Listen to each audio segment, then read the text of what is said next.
Hello दोस्तों, आज हमारा टॉपिक है वस्तुनिष्ठ परीक्षा। वस्तुनिष्ठ परीक्षा के गुण और दोष। तो वस्तुनिष्ठ परीक्षा में क्या गुण होते हैं, क्या दोष होते हैं, इनके बारे में हम विस्तार से पढ़ने वाले हैं। वस्तुनिष्ठ परीक्षाएं क्या होती हैं कि इनमें छोटे छोटे प्रश्न होते हैं। वस्तुनिष्ठ परीक्षा है वो विश्वसनीय तथा वैध होती है। वस्तुनिष्ठ प्रश्न होते हैं वो उद्देश्य आधारित होते हैं। वस्तुनिष्ठ परीक्षाओं में प्रश्नों में क्या है कि अध्यापक पक्षपात नहीं कर सकता। सभी अध्यापकों द्वारा जांच किए जाने पर समान अंक मिलते हैं। ये वस्तुनिष्ठ प्रश्न विषयगत पूरे निर्धारित पाठ्यक्रम के अधिक से अधिक भाग का प्रतिनिधित्व करते हैं, यानी संपूर्ण पाठ्यक्रम पर आधारित होते हैं ये वस्तुनिष्ठ प्रश्न। वस्तुनिष्ठ परीक्षा निबंधात्मक परीक्षाओं की तुलना में बालक के पूर्ण ज्ञान की परीक्षा करने में कम समय एवं कम श्रम लगता है।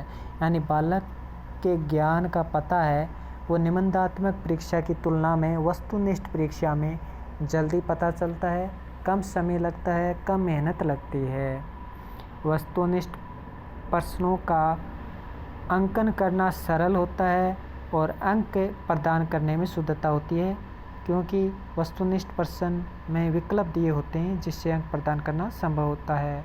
वस्तुनिष्ठ प्रश्नों के माध्यम से छात्रों की भाषा संबंधी कमजोरियां नहीं जानी जा सकती।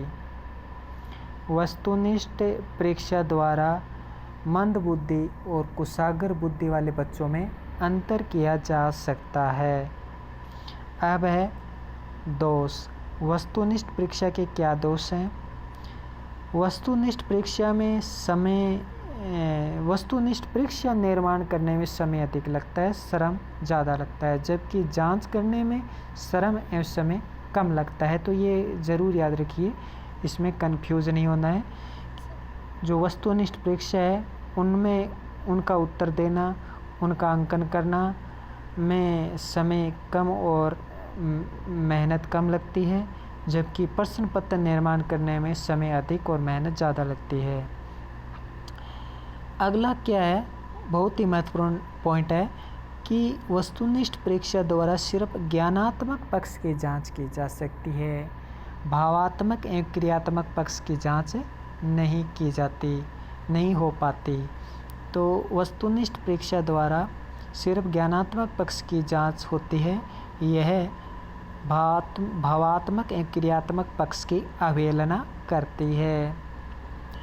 वस्तुनिष्ठ परीक्षा का एक दोष ये भी है कि इसमें छात्र नकल कर लेते हैं, तुक्का लगाते हैं।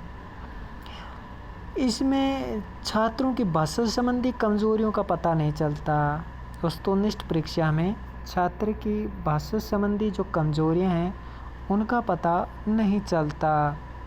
वस्तुनिष्ठ परीक्षा द्वारा प्रत्येक विषय के पूर्ण ज्ञान को नहीं मापा जा सकता, यानी बच्चों को प्रत्येक विषय में कितना ज्ञान है इसका मापन संभव नहीं है वस्तुनिष्ठ परीक्षा द्वारा।